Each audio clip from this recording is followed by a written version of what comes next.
Welcome back to Hear Me Out. I'm Dee. I'm E. And today we're going to be talking to you guys about some very famous sisters that I don't really think have that much of a foothold here in America. We don't really hear much about them often because although they're royal siblings, the only royal siblings we ever hear about are Prince William and Prince Harry. But At war right now. oh, Jesus. Okay. But there are two other royal siblings that are getting a little bit of, shine right now, and that's Princess Eugenie and Princess Beatrice of York. So this is why. Whew. Royal crisis, y'all. It sparks an emergency meeting with Eugenie and Beatrice called on to help. According to Express, King Charles has reportedly called emergency meetings to discuss a solution to the current crisis engulfing the royal family, with Princess Beatrice and Eugenie as a possible solution. The king's plans for a slimmed down monarchy has meant that there are now not enough working royals to go around, especially after Prince Harry, Meghan Markle, and Prince Andrew all stepped down from royal duties. According to a source, the York sisters, Beatrice and Eugenie, or how do you really pronounce her name? Eugenie. Eugenie. That's what I heard you say, but it's Eugenie in America. We'll try. I'll try. It's rubbish. For y'all. According to a source, the York sisters, Beatrice and Eugenie, who are not official working royals but sometimes carry out royal engagements, could be called upon as the firm conducts its tour of the Commonwealth. They told OK Magazine emergency meetings have been held to come up with a solution to fulfill the growing number of royal engagements both here in the UK and abroad. There needs to be some younger blood to reach the younger generation, and the only candidates available are Beatrice and Eugenie. It will be a case of increasing those responsibilities as opposed to making them into full-time working royals. The York sisters have established their own independent lives, Beatrice as a strategist for technology company Affinity, and Eugenie as an art gallery associate director, and both hold charitable patronages. They also now have young families, with Eugenie mum to sons August and Ernest, and Beatrice having a daughter called Sienna. After the loss of the Duke and Duchess of Sussex, Charles was keen to showcase a united family with the official portrait of all working royals after the coronation.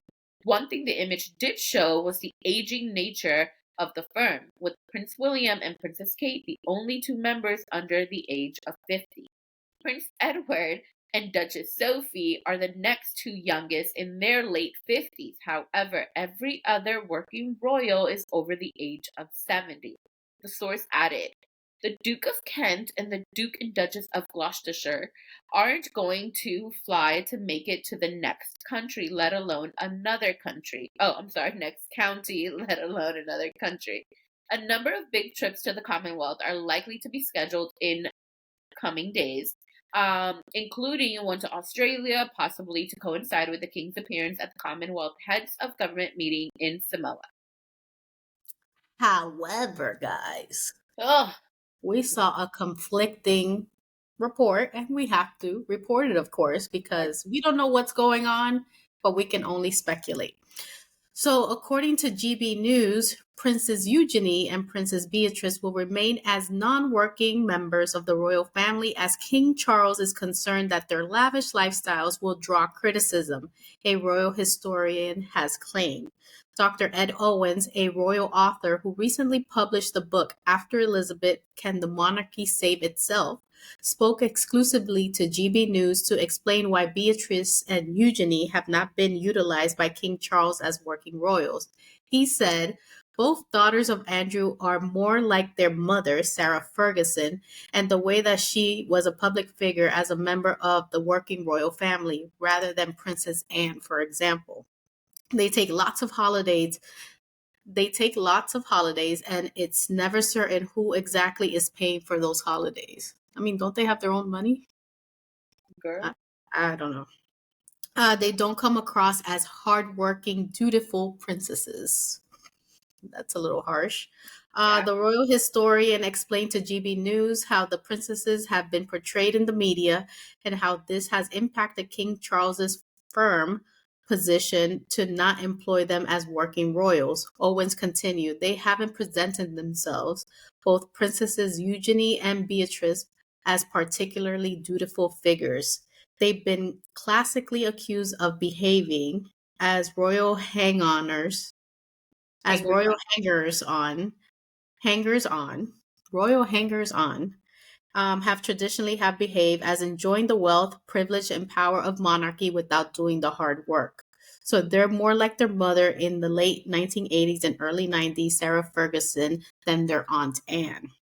That is the comparison I would like to make. Owens argued that Beatrice and Eugenie as working royals would lead to criticism directed towards the monarchy. He explained, the king is very concerned about criticism that leveled at the royal family regarding the royal indulgence of members of the family that haven't earned the privilege because they haven't done the work. All right. I just like to say something to this Mr. Owens person. Because Beatrice and Eugenie, my girls are the only ones that have real jobs. So how are they coming off as not hardworking and da da da da da? Beautiful. And they have what is it? What do they call it? Charitable patronages. Yeah, they have their charitable So patronages. I don't know why I So would say that. they're right now the only two out of the other royal siblings that have real jobs that are paying them a salary versus getting money from the taxpayers. Mm-hmm. So fall back there. Funding their holidays. I mean, like, so okay, like I told you earlier, behind the scenes, y'all. I had lots of thoughts with all of this because one thought is that I've always wondered why Eugenie and Beatrice weren't utilized more because they are young. And there has been for several years now a push to modernize the monarchy to make it, more relevant to younger people. And for a while, sure, things were going pretty decently with just William and Harry, and then when William got with Kate and everything. And then, of course, it was like, I mean, headline after headline when you had the Fab Four of Prince William, Princess Kate, Prince Harry, and Duchess Meghan. I mean, everybody would go crazy for it, but we know that that didn't work out. Mm-hmm. So I would have thought that naturally the next step would be to call up these two other younger working or non-working royals to become working royals, or at least be part-time working royals, so that they could also, help out and still give the monarchy that like modern aspect, that younger aspect. Then my other thought was Charles as king now, he has long talked about and now he's trying to make that happen because he's king, a slimmed down monarchy, as was mentioned in, our research. But sir, a slimmed down monarchy would then require that there not be as many engagements either. Because otherwise it's counterproductive, you This is know? kind of like the US workforce. It's like there's less people or they're laying off people, but the work More is work. still there. So they're just distributing more work to people at this point. Yeah. Mm-hmm. And at the end of the day, this isn't the monarchy, the royal family of Elizabeth's heyday. Princess Anne she's revered all around because of her ethic, her work ethic, and how she's always the monarch that not monarch, but a royal member, a royal family member, working royal that carries out the most, engagements out of all of the royals throughout the year, with Elizabeth being the exception at the time. But, that's not what we're about anymore in today's society, y'all. I mean, Gen Z, as E and I have discussed plenty of times, they don't care about none of this. If they don't want to work, they ain't gonna work. So Princess Anne is, not to be disrespectful, is a relic of the past. The whole, work, work, work, work, work, it's not happening anymore. And also, the way in which they treated their families is vastly different than the way that Prince William and Princess Kate are raising their children, than the way that Prince Harry and Duchess Meghan are raising their children, even Eugenie and Beatrice. Like, their parents had so many issues, were in the spotlight and all that stuff. Prince Charles and Princess Diana, like even back in the day when Queen Elizabeth was actually Princess Elizabeth, she was on a royal engagement where she had been months, I think, away from Charles, who was an infant at the time, I think. So, that's not who the younger generation is. And I think that, like, instead of them kind of leaning into that, Charles is stuck to this idea that he had from years and years ago, prior to Queen Elizabeth ever passing, of what he wanted the monarchy to look like. But it's not necessarily the best idea. And I listened to this podcast, and I believe it's done. One of the hosts is a royal commentator. Her name is Katie Nichols. And something that she said kind of stuck with me, where she called Charles, after the coronation, a transitional king. And that is exactly what he is. Charles is in his 70s. He's the oldest monarch to ascend to the throne. He's not necessarily going to enjoy the longevity that his mother did, right? He's not going to have that reign. So, in the interest of continuing the monarchy, you have to set your sights on the next, heir, on the family that's going to be taking over, and that's William and Kate. And I feel like William and Kate should get off their high horses and let go of their beefs and understand that, like, in order for the monarchy to continue to survive, they need to bring in, as working royals, both Eugenie and Beatrice, and they need to bring back Harry and Meghan. I know that's controversial. Nobody likes them, blah, blah, blah, blah. But I promise you, within 6 months of them being back, the whole media would be like doing backflips of like all of the stuff that they would be talking about. Because if Harry and Meghan join the new modern royal family and they carry out all of these engagements, they do all of these different things, bring good press, worldwide press, because we know the British press can be something else. Like, that would be good for the monarchy. There'd be very little for all these other British media outlets, gossip rags and all that, to really like say crazy negative things when they're working, right? Like, they're doing what it is that they're supposed to be doing. Mm-hmm. But I don't know that William's ever going to do that. So, yeah. Anyway. You know what I thought of? I thought of that quote that says, "You can't bite your nose to spite your face." Let me tell you why. So, I can't say I disagree with you with the Harry and Meghan thing. They're not my favorite, but of course. At the end of the day, the firm, the establishment, the realm, the monarchy, whatever we want to call it, it's also a business. Right. So, as a business functions, they want to, have representatives all around the world. They want to go to all these events. They want to carry out certain duties. They want a presence. Obviously, they're getting money from taxpayers and whatever other sources of income they get. So it's essentially a business. Right. And as business people, and we'll talk a little bit about the royal CEO later, or in another video or later on. As any other business, why didn't they think of strategic moves at this point? Yes, it's a family, they all got consumed with the drama and his side and their side and the truth. I'm not talking about that. I'm talking about being strategic. Yeah. Queen Elizabeth passed. Mm-hmm. We have King Charles there. What King Charles should have done is slap both of his boys in the nicest way possible and be like, we got to make this work. If I want to slim down monarchy, I can't have you guys, in the American way or in the American slang, beefing. I can't have you guys arguing. We need to be a united front. Yeah. They know that, all the working royals are older. Yeah. We know the press of the Fantastic Four, like you mentioned. It was like a frenzy. Fab Four. well, whatever they are. The Fab Four, it's a frenzy. People can't Yeah. get enough of the Duchess, whatever. And Harry, of course, William and Kate. That's the way they should have, you know, operated, to Yeah. be honest.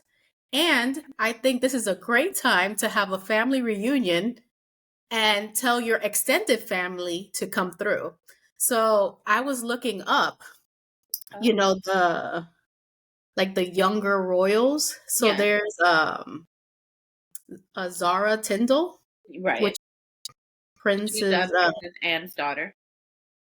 sh- hey girl, what's up? Come through. We got to start bringing in these people. Some of them are fairly young, and I have to Yeah. research because I don't want to misspeak. Prince But Edward's kids are fairly young. yeah, is that Savannah Phillips? No, Savannah That's, Phillips that's is Zara Tyndall's daughter. let's see. We have Archie, we have Charlotte, we have Louis, George, Cassius Taylor. Who's he? I'm not sure. Well, I'm familiar. they have a few names here, whatever.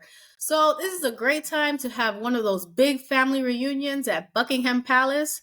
Yeah. You guys have a family tree. You're not like us that we got to figure it out. Ooh, Ancestry.com. Yeah. That. But, hey, come and help out. So it's either have this reunion and, reconcile with Harry and Meghan and figure it out, or the monarchy dies. I don't think there's really any in between. It's already Yeah. in hot waters, I Yeah. think. And people are not really following or believing in this monarchy business. I think it's great. Don't come for me. I love the traditions. I love, what Queen Elizabeth represented as Yeah. a woman, as a monarch. I'm not even British, but I think it's very admirable. But if they want this to continue, they have to operate as a business and do very strategic moves. So Yeah. bringing Eugenie in and Princess Beatrice, I think is a great idea. Yeah, for sure. Plus they have small kids, so there's like, the endearing aspect of it. Like they're working moms. Going back to that Owens man. Working moms. Hello. Some haters out here, bro. But yeah, no, I completely agree with you. I mean, literally, it's supposed to be, a business. It is like the reality of it, right? Mhm. So I think that it's not going to happen under Charles. I really don't, because I think Charles is stuck in like the sort of idea of what he's always wanted, right? And he's waited his entire life for this moment. Mhm. Yeah, so I don't think that he would kind of relent to make it, what it should be. But this Mhm. is why I'm saying that, like, William needs to look ahead as the future monarch, as the first in line to the throne. He needs to look ahead because he's got to be able to lead his, not just, the people, but his family, right? Like, he's going to be the head of the family. I did see recently that he took Prince George on an engagement, and he kind of stepped back a little to let him kind of take a lead with, like, greeting people and stuff like that. And it's crazy to see that because I can't believe Prince George is even old enough to be doing these things. But Mhm. they got to start them young. That's how they work. That's how the monarchy works. But I think that, one of the other reasons why I think it's so important for, Prince William and Kate to look ahead is exactly for that, for their kids. Because their kids need to have the right example too of what it is that the monarchy should be. You have a lot of like anti-monarchy like sentiments, especially since Queen Elizabeth died. And Mhm. a lot of people don't accept Charles as their king. Obviously, Charles has a history, Charles has a past. People, weren't messing with him after the whole Diana thing. But Prince William, if he would just like kind of like he's got great ratings. Like everybody loves Prince William and Princess Kate. But if he were to extend that olive branch to Harry and Meghan to like end that beef, he would be seen as like the most noble, the most, mature. Like it would That's strategic. That is so strategic. Like, that would give him all of the power. Like, I'm not saying you need to be besties with your brother again, but thinking ahead to the legacy of your family and Hmm. to the future for your children, this is how you work that out, you know? And then I know in the comments, y'all might come for us like, no, William ain't gonna ever accept it. That's rubbish. Octogenarian. Whatever whatever that whole thing meant. But I do think that, like, you know, for those that believe in the monarchy, for those that want the monarchy to continue, thinking strategically, thinking, you know, a little bit like uh out of the box maybe, this is beneficial for them because there are people out there that value what the Sussexes bring to the table. I know. Y'all gonna come for me again. Don't nobody like them. Da, da, da, da. Okay, plenty of people do. Plenty of people do, and that is why we're still talking about them. That is why, despite the fact that they left the royal family, they are still out there, and people are still talking about them. And especially the British gossip brags, like they still comment on them. So in the most like strategic way, it should just definitely like happen that, you know, they're brought back into the fold one way or another. Now, will they want to be back is a different question. I think so. I think so only because I mean, um Harry is requiring a lot. I think we covered it in one of the videos yeah. where he wants an apology for himself, for his wife, and have this conversation and I don't think blah, that's asking blah, for a blah. lot. I mean, there's a lot of egos here. We got There kings and are. There princes and are. stuff, whatever, bow down, blah blah blah. I don't know what goes on. Yeah. But But even still, it's, you know, it's like what I'm saying. Just being able to like close that divide and make it so that like they can be, you know, the family that like Elizabeth always meant for them to be. Like, why not? It's not gonna kill you. it's only gonna make you strong. Then yesterday. And that concludes today's video. But let us know what you think in the comments. Do you think that Princesses Eugenie and Beatrice should be part um, of the working royals? What do you think about this Dr. Owens? Like, D went on a rant already, but I want to know what you guys think. Should the firm be a little more strategic and bring the Sussex? I can't say that. Say Yeah, that. right. No, you're Sussex. right. It just feels weird. Yeah. Should they bring them back? I don't know. They could leave Megan at home, but at home, like send her somewhere else. I don't even want her in the U.S. See, we have varying views here. Okay, strategically, she should go and help. The firm. On a personal level, I don't like her, but that's neither here nor there. That concludes today's video. If you haven't already done so, please subscribe, turn on the notification bell so you don't miss any of our videos. Also, please share our video. We're trying to grow our community so your friends could be our friends. We could all be friends. We're very informative and funny and, petty sometimes, like I just was. But we mean well, okay? Yeah. Bring your friends. We also have social media, which Dee will tell you about. We are on Instagram and TikTok at Hear Me Out DNE. So make sure you guys follow, like, share, comment. We definitely enjoy interacting with y'all. Definitely, especially when we cover stuff related to the monarchy. Um, but we'll see you next time, guys. Peace. Bye. Bye.